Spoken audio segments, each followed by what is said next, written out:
Captain Wynne, English Army officer.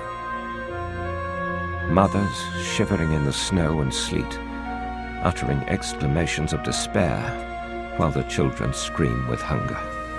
I am a match for anything else I may meet with here, but this I cannot stand.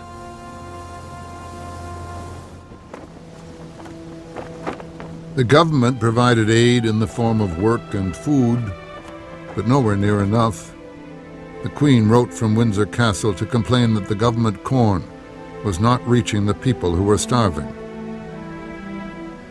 After all we have done to supply the needy with food, the landlords appropriate the people's corn and use the employment of the poor to improve their properties at the public expense.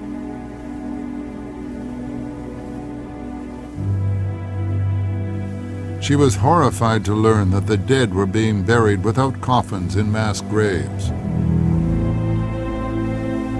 In 1846, an American traveler took a boat to the Western Isles. Nothing of life was seen or heard except occasionally a dog. I thoughtlessly said, "How can the dogs look so fat and sleek when there is no food for the people?"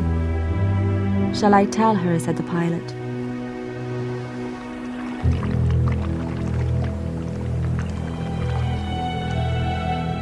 As the dogs scavenged among the graves, 1.5 million people starved to death.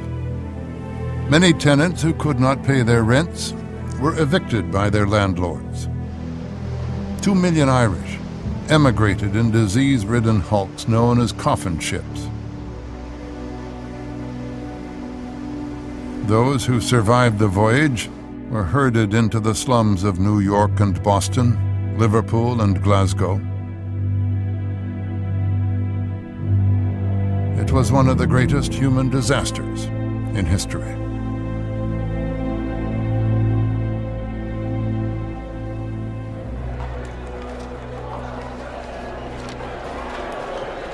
The British Parliament was split. On one side were the landlords. On the other were the free traders who warned that unless the Corn Laws were repealed, they all risked the danger of violent revolution. But the landlords held out, rallied by a man who was destined to become one of the outstanding statesmen of the age, Benjamin Disraeli. Disraeli was an unlikely champion of the landed interest. Though he had been baptized, his family was Jewish at a time when Jews were barred from public office in England. The young Disraeli had the elegant style of a man of means, but it was mostly bluff. He had no money, no land, no friends in high places. He joked that he had been born in a library, and his father certainly had one of the largest libraries in London. At the age of 20, Disraeli gave up the practice of law to write romantic novels. But his main purpose in writing was to pay off the huge debts he'd incurred from dabbling on the stock market. His real interest was in politics.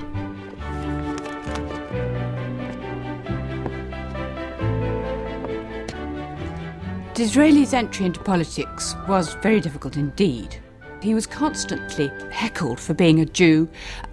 People would turn up at the hustings with, with donkeys saying, "Go back to Jerusalem." I mean, he encountered a lot of very rough and rather nasty anti-Semitism. And yet he had one of the great things about Disraeli, I think, was his determination. When he finally made it to Parliament, his florid style of speech and dress caused a sensation. He dressed in clothes that amazed people. You know, he wore wonderful coloured outfits. He wore lots of jewellery. He wore sort of chains all over his waistcoat and rings outside his gloves, and he had very tightly ringleted hair. He liked shocking people. And he certainly succeeded in shocking the House of Commons. His first speech had been drowned out by a torrent of laughter and abuse. "Sit down!" "Aye, sir. And though I sit down now, the time will come when you will hear me."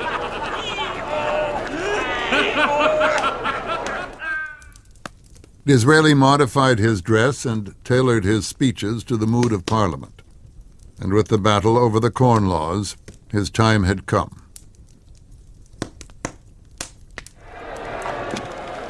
A lot of these country gentlemen really were not very good on their feet, but Disraeli was a brilliant orator. Right or wrong, if they be in the wrong, they must... It gave him the opportunity he'd been waiting for. With which our present rulers... But Disraeli's opportunism earned him many enemies in Parliament. By far the most important of these was William Ewart Gladstone.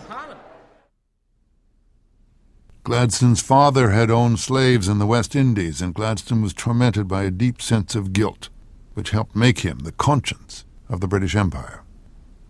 The most important thing in Gladstone's life is that whenever he has any problem, any political problem, he speaks to God. He asks for God's guidance.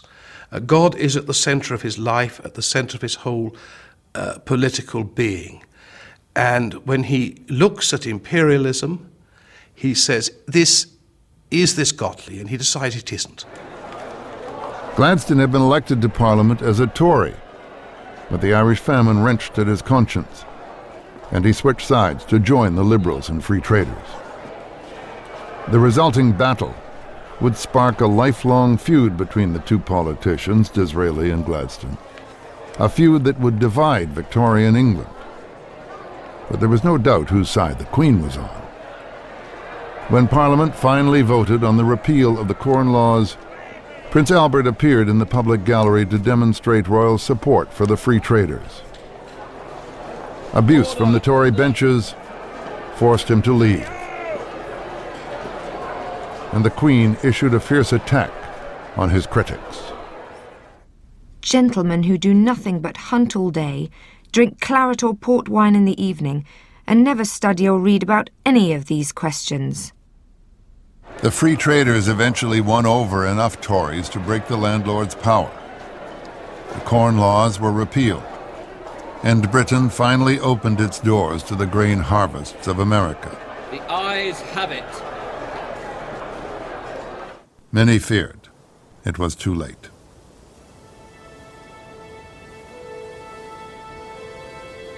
The stubborn resistance of the landlords had provoked popular fury in the towns and cities of Britain, and at a dangerous time for the British royal family. 1848 would prove to be the year of revolution.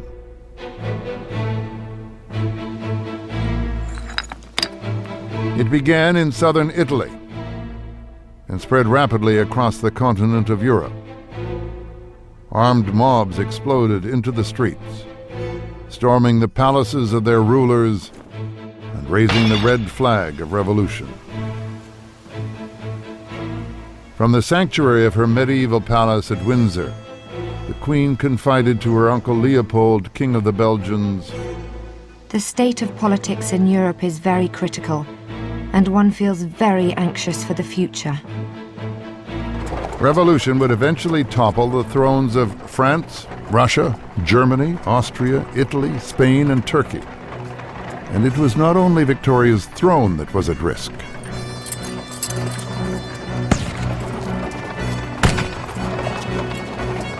The shots missed, but it was the first serious attempt on Victoria's life, and it would not be the last.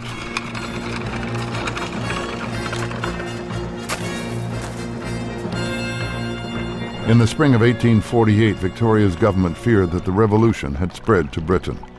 Their agents warned that 1 million men were planning to gather in London for a march on Parliament. Panic gripped the capital. Cannon were posted on the bridges across the River Thames. Thousands of police and troops were brought into the city. The fearful government smuggled the royal family aboard a train to take them to their seaside palace off the south coast of England. Albert was very frightened. Victoria was frightened. She did not want to go. She felt that it would look unheroic to leave. But it looked as if there might be a real revolution. As the royal family was hurried to safety, London braced itself for the invasion of 1 million men bent on bloody revolution. But on the morning of April 10th, just 30,000 demonstrators turned up. They were outnumbered by over 100,000 troops and special constables. At the first spark of violence, the leaders of the protest lost their nerve. They implored the crowd to disperse. Then the weather took a hand. The threatened revolution was drowned in a violent outbreak of English rain. They expected hundreds of thousands of people to gather and march across the bridges to Parliament and present this monster petition. Very few people actually turned up. It was a great disappointment. The English just aren't revolutionists. When the news reached the Queen in her seaside refuge, she rejoiced. Thank God. The procession has turned out a complete failure. The loyalty of the people at large has been very striking, and their indignation at their peace being interfered with by such wanton and worthless men, immense. But Prince Albert had a much more realistic view of the situation. The revolution had been averted, but the threat remained as strong as ever. Albert believed that the only way to preserve the monarchy was to improve the conditions of the poor. The British people had to be persuaded that free trade would bring in a new age of peace and prosperity, not just for the manufacturers, but for the whole nation. The problem was, how were they to be convinced? Albert liked the idea of using trade to liberalize the world in general. He liked the idea of trade creating communications and a better life for people worldwide. Prince Albert believed that free trade was not just an economic theory, it was almost a sort of religion. Free trade would provide universal happiness throughout the world. In 1849, Prince Albert met one of the great prophets of this new religion, Henry Cole, writer, artist, architect, and one of those Victorian gentlemen who buzzed with ideas that could change the world. He told the prince of his bold new dream. They would build a cathedral of free trade, a giant temple in the heart of London to exhibit the art and industry of all nations. Every country in the world would be invited to send the most beautiful and the most useful of its creations to London, to unite the world in a dream of universal peace through trade. The prince was enthralled. Prince Albert was in many ways a very idealistic figure, and this was not only to project the majesty of Great Britain across the world, it was also to emphasize the fact that we were all interconnected. Victoria shared Albert's enthusiasm and appointed him president of a royal commission to organize what would be known as the Great Exhibition of the Works and Industry of All Nations, the world's first international trade fair. The Queen offered one of the royal parks, Hyde Park in the center of London, as the site for the exhibition. But Prince Albert's vision was resisted by the same forces that had opposed the repeal of the Corn Laws. First, they objected that it would bring hordes of foreigners into London. Well, there was very great concern about the invasion of foreigners into this country. Xenophobia, I think, was quite rife at that time. There was concerns about disease being brought into the city. The critics then shifted their attack to the building itself. The plan first chosen by the Royal Commission resembled a giant dome. It was held to ridicule, but when it was revealed that a famous avenue of trees would have to be cut down to make room for it, the mirth turned to anger. Save the Trees became a popular rallying cry for Albert's critics in press and Parliament. Are the trees to be sacrificed for one of the greatest frauds, greatest humbugs, greatest absurdities ever known? The real target of this attack was Prince Albert himself. He was mocked as the uncrowned king of the royal nursery, the foreign stud who could sire 9 children, but was fit for little else. But behind the mockery was the fear that Albert represented a threat to the established order. In many ways, Albert was far ahead of his time. People in government didn't want to move as fast as Albert wanted to move. And so he became something of a suspect person to the politicians who were more conservative than he was.